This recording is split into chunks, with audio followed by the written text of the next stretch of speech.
जो main protagonist है film का, उसका नाम आर.के. है।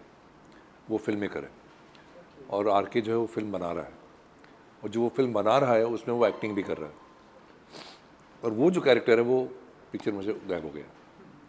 तो एक तरह का एक स्प्लिट है आर.के.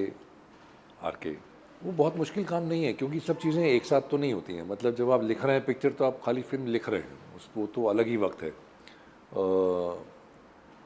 फिर फिल्म बनाते वक्त ज़रूर ये रिस्पॉन्सिबिलिटीज़ एक्टर और डायरेक्टर वाली साथ करनी पड़ती हैं, लेकिन वो मैं कर चुका हूँ पहले, तो ऐसा कोई नया एक्सपीरियंस नहीं है। आँखों देखी हो या कड़क हो या मिक्स डबल्स हो,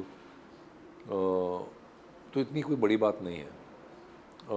इस पिक्चर में बड़ी बात थी क्योंकि इसमें डबल रोल भी है, तो थोड़ी परेशानी ज़्यादा बढ़ गई क्योंकि क्या हो रहा था, जब आप किसी और एक्टर के साथ काम करते हैं ना, तो वहाँ से कुछ रिटर्न में आता है। मैंने कुछ बोला, फिर आपने कुछ बोला, फिर मैंने कुछ बोला। यहाँ तो सामने कोई था ही नहीं, वेरी ऑफन सामने भी मैं ही था, जो कि बाद में शूट होगा। तो वो थोड़ी दिक्कत एक पेश आई, क्योंकि डायरेक्टर साहब भी नहीं बोल रहे हैं, क्योंकि डायरेक्टर भी मैं ही हूँ। हाँ, तो ये इस बार परेशानी थी ये वाली। देखिए, हर पिक्चर की एक अपनी किस्मत होती है, और इस पिक्चर की किस्मत में मल्लिका शेरावत लिखी हुई थी, तो अल्लाह मियाँ ने मल्लिका जी तक ये स्क्रिप्ट भेज दी। जैसे तैसे उन्हें स्क्रिप्ट पसंद आ गई, and I think she is a wonderful actor, she is a wonderful person, and what she is given as Gulabo is absolutely stunning.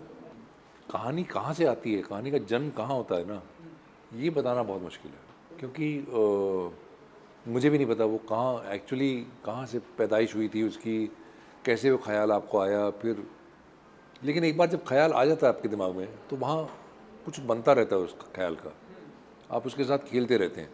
अगर आप एक्टिवली नहीं भी लिख रहे हैं, तो वो आपके दिमाग में चल रहा है, कई साल कई महीने चलता रहता है। फिर कुछ उसका अपने आप फॉर्मेशन हो जाता है, फिर आप उसको लिखना शुरू करते हैं। और वो लिखाई का प्रोसेस भी छोटा नहीं होता, वो 2, 3, 4 ड्राफ्ट में होता है, उसमें भी कई साल निकल जाते हैं। तो ऐसा करते करते करते धीरे धीरे पक के कुछ एक आइडिया तैयार होता है, तो उसका अपना ही प्रोसेस है। ये जब पहला ड्राफ्ट लिखा था 2011 में लिखा था जी, तभी कहानी फ़र्क थी, मुद्दा यही था, लेकिन तब ये था कि आर.के. फिल्म मेकर हैं, और एक दिन शीशे में से उनका अक्स गायब हो जाता है, उनकी रिफ्लेक्शन चली जाती है, और फिर वो रिफ्लेक्शन जो है वो रियल वर्ल्ड में आ जाती है, और धीरे धीरे आर.के. की लाइफ टेक ओवर कर लेती है।